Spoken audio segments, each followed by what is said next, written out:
I pesticidi nell'area del Prosecco e i PFAS tra le province di Vicenza, Verona e Padova rientrano nella lista ONU delle emergenze. È quanto si apprende da una relazione trasmessa da Marco Sorellana, capo degli ispettori ONU appunto, al Ministero dell'Ambiente, al governo italiano. Tra le emergenze c'è anche Porto Marghera. Questo è Sveglia Veneto, il primo podcast dedicato all'informazione vista da Nord-Est. Io sono Jack Calcetto e oggi è martedì 14 dicembre 2021. Proseguiamo con la prima notizia. C'è anche il Veneto nella lista ONU delle grandi emergenze ambientali che minacciano la dignità umana. Parola dell'ONU, o meglio di Marco Sorellana, relatore speciale ONU sui diritti umani e sostanze e rifiuti tossici, che traccia il bilancio della sua missione in Italia, a partire dal Vicentino, dalle zone contaminate e dal Veneto, dove le mamme No PFAS e PFASland lo avevano invitato a toccare con mano la situazione. Nella sua relazione l'ispettore ONU si dice seriamente preoccupato per l'entità dell'inquinamento da PFAS in alcune zone del Veneto, parlando di oltre 300.000 persone colpite dalla contaminazione, e anche punta il dito sull'azienda Miteni di Trissino e sui suoi responsabili, chiaramente, che non avrebbero offerto misure di protezione adeguate ai loro lavoratori né divulgato informazioni sulla gravità dell'inquinamento PFAS. E anche il portavoce ONU fa qualche appunto alle istituzioni. Le autorità non hanno avvertito i residenti delle aree colpite e non hanno diffuso informazioni sull'inquinamento da PFAS una volta che il Consiglio Nazionale delle Ricerche ha informato le autorità regionali della presenza di PFAS nel 2013. L'ispettore delle Nazioni Unite riconosce alla regione di aver intrapreso una serie di azioni come l'installazione di filtri a carbone per depurare l'acqua potabile nelle zone più inquinate e l'aver denunciato il caso alla procura, ma appunto critica in qualche modo la mancanza di informazioni nei confronti della popolazione. Alcuni residenti, spiega l'ispettore delle Nazioni Unite, hanno appreso della contaminazione tossica nel 2016-2017, quando la regione ha avviato un piano di sorveglianza sanitaria per la popolazione nell'area rossa. Critiche anche nei confronti del monitoraggio degli abitanti e dei prodotti alimentari da parte delle autorità regionali, che è limitato all'area più inquinata, il che solleva una serie di preoccupazioni, anzi serie preoccupazioni tra coloro che vivono nelle altre aree interessate e che chiaramente si interrogano sul livello di inquinamento da PFAS nei loro organismi e sulla sicurezza dei prodotti alimentari che consumano. Non c'è soltanto, in ogni caso, la questione dei PFAS, come ho detto poco fa, ma anche ad esempio il tema dei pesticidi nelle colline del Prosecco e i veleni di Porto Marghera con la bonifica dei fanghi industriali mai completata. E qui di questo ne dà conto il Mattino di Padova, i quotidiani del gruppo Gedi, con un articolo di Albino Salmaso, che sottolinea come nel dossier si legga che nella zona del Prosecco si arriva a 1 metro cubo di pesticidi per abitante l'anno e quindi vanno trovate soluzioni per proteggere le persone vulnerabili, le scuole, gli ospedali e le zone archeologiche.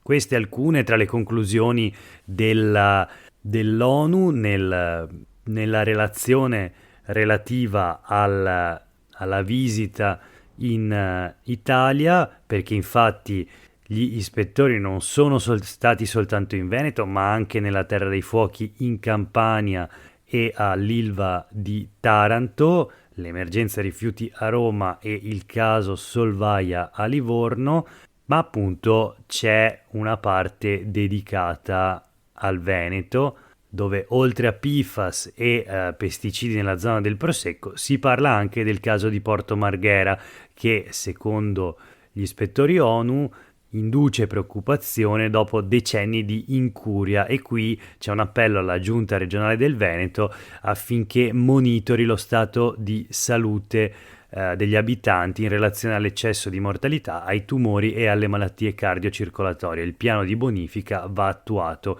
con urgenza su tutto il territorio contaminato. Questo quindi, diciamo, l'esito dell'ispezione dell'ONU quanto riguarda la nostra regione, che sostanzialmente è sotto esame, sotto la lente di ingrandimento, su 3 dossier: il disastro dei PFAS nei 30 comuni della zona rossa tra Vicenza, Verona e Padova, i veleni di Porto Marghera e l'uso eccessivo dei pesticidi nei vigneti del Prosecco. Questa era la prima notizia di oggi. Proseguiamo. In questa puntata di Sveglia Veneto parliamo di caporalato. Caporalato, che è una piaga che riguarda sicuramente il territorio nord-est, in particolare il Veneto e l'agricoltura. Il settore dell'agricoltura, circa 6.000 lavoratori del settore agricolo, per lo più stranieri, sono con contratto in nero o comunque potenziali vittime dei caporali. Altri 10.000 addetti invece lavorano con un contratto a rischio o non regolare e le aziende venete a rischio irregolarità sarebbero 15.000. Sono queste in sostanza le stime dell'osservatorio sul caporalato della Fondazione FAI CISL Veneto e riguardano ovviamente i lavoratori dei campi. Tracciano un quadro ancora critico, peggiorato dalla pandemia. Ne leggiamo su un pezzo per la Nuova Venezia e Quotidiani Gedi di Nicola Stievano. Lavoro 6.000 nella morsa tra caporalato e illegalità, la CISL lancia l'allarme in agricoltura, la pandemia ha amplificato il fenomeno, numeri in aumento, definire prezzi all'origine per evitare lo sfruttamento.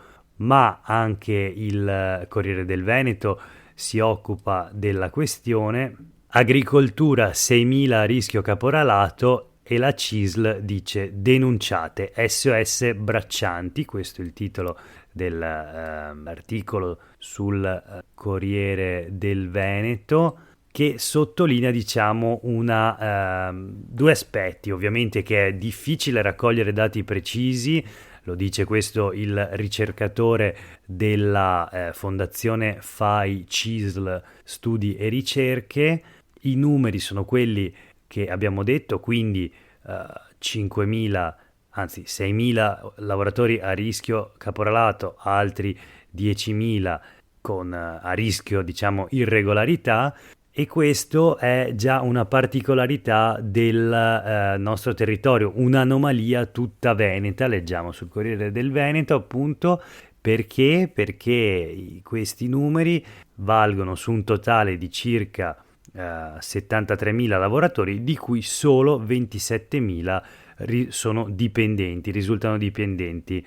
E questa, diciamo, è una caratteristica prettamente veneta, nel senso che a livello nazionale nel mondo agricolo gli addetti nel settore sono 912.000, ma i dipendenti stabili superano la metà, mentre in Veneto abbiamo visto la proporzione è molto più bassa, cioè a dire i lavoratori precari in agricoltura in Veneto sono molti di più. Restando sui temi del lavoro, ci spostiamo a Venezia, meglio nel veneziano, Santa Maria di Sala, l'avvertenza Speedline che diventa un caso nazionale. Martedì 21 dicembre finalmente si apre un tavolo al Ministero dello Sviluppo Economico e ci sarà appunto il primo incontro nel primo giorno dell'inverno.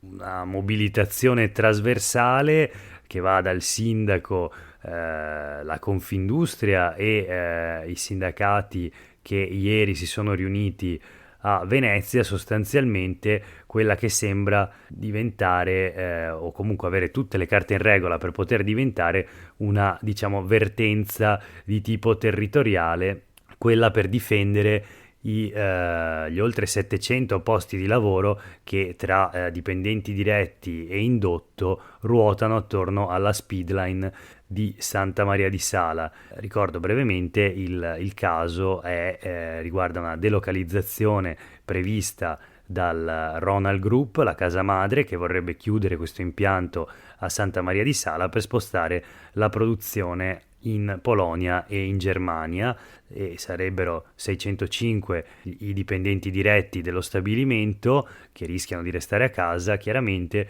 più un altro centinaio, 150, diciamo, di lavoratori indiretti che ugualmente perderebbero il posto di lavoro. Anche per questo diciamo si capisce la dimensione naturalmente territoriale dell'avvertenza. C'è anche la solidarietà, il sostegno della Chiesa. Il patriarca Moraglia si dice preoccupato per la situazione.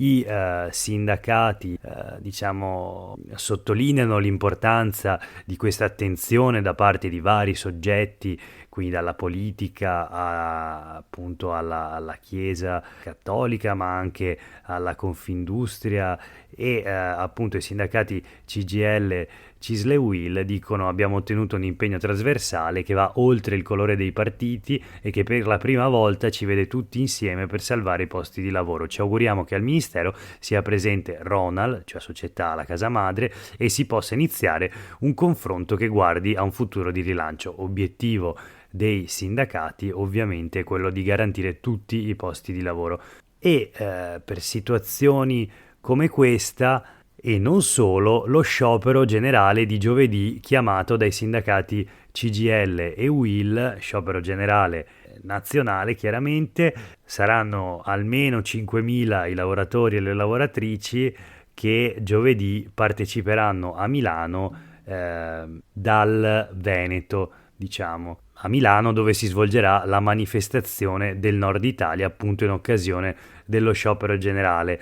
Sono tante le ragioni che hanno spinto CGIL e UIL a indire questa giornata di protesta, si legge in una nota dei sindacati, a partire dalla manovra fiscale che, se rimaniamo alla nostra regione, lascia senza benefici l'80% dei lavoratori. Si parla, diciamo, della riforma dell'IRPEF, che appunto beneficerebbe soltanto una piccola parte dei lavoratori, e anche per questo lo sciopero che coinvolgerà tutti i settori pubblici e privati, esclusi naturalmente quelli della sanità e nel rispetto delle regole per ciò che riguarda i servizi essenziali. Chiudiamo come sempre con alcune notizie flash, e quindi il Covid. Le prime pagine dei quotidiani di oggi si parla di un probabile Veneto in zona gialla a Natale e Capodanno. Già da lunedì arriverebbe la stretta, lo ha in qualche modo annunciato il presidente della giunta regionale, e l'altro annuncio invece, che dovrebbe essere confermato nelle prossime ore o comunque nei prossimi giorni, quello della proroga dello stato di emergenza, che il governo dovrebbe decidere per un'estensione fino a marzo. Continua la protesta invece locale, diciamo localissima, regionale comunque, contro i Covid hospital, e allora vediamo sulle pagine del Mattino di Padova la mobilitazione a Schiavonia, nella Bassa Padovana.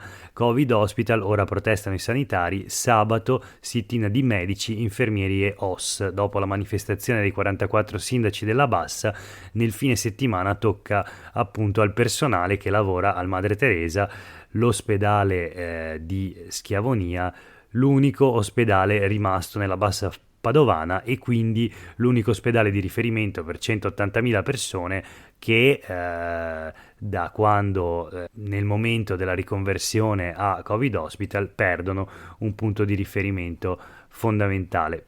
Di questo aspetto legato ai Covid hospital e alla chiusura alla riduzione delle prestazioni ordinarie abbiamo parlato nelle scorse puntate di questo podcast Sveglia Veneto. Ultima notizia flash riguarda il razzismo e gli insulti razzisti nel calcio under 30 e nel calcio dilettantistico. Ci sono due casi, uno di cui abbiamo parlato ieri, e gli insulti razzisti all'arbitro di origine albanese sul campo del Riva Malcontenta nel veneziano, insulti che hanno portato alla sospensione della partita con l'arbitro che chiama il 113. Ci sono commenti da parte della FIGC che parla di caso non isolato, e però i dirigenti della società diciamo sportiva invece dicono nessuna minaccia. Di contro il presidente del Calcio Veneto Ruzza parla di diciamo episodi che dovrebbero far riflettere soprattutto gli adulti. C'è una telefonata del presidente degli arbitri italiani Alfredo Trentalange, che chiama Marian, quindi l'arbitro che è stato oggetto di insulti nella gara di categoria allievi Under 17 tra Riva Malcontenta e VFC Venezia Calcio, e oggi è attesa la decisione del giudice sportivo. Ma c'è un altro caso proprio in queste ore e in questi giorni di razzismo sempre nel calcio, e arriva questo caso, si è verificato meglio nel Padovano, e quindi sulle pagine del Mattino di oggi abbiamo questo titolo: offesa razzista, partita Under 17 sospesa, l'episodio domenica a Vighizzolo d'Este. In campo c'erano Este e Mestrino Rubano, l'epiteto oltraggioso nei confronti in questo caso di un giocatore di colore. Anche qui deciderà la giustizia sportiva, anche qui il commento: episodi come questo devono davvero finire, ora confidiamo in una punizione esemplare.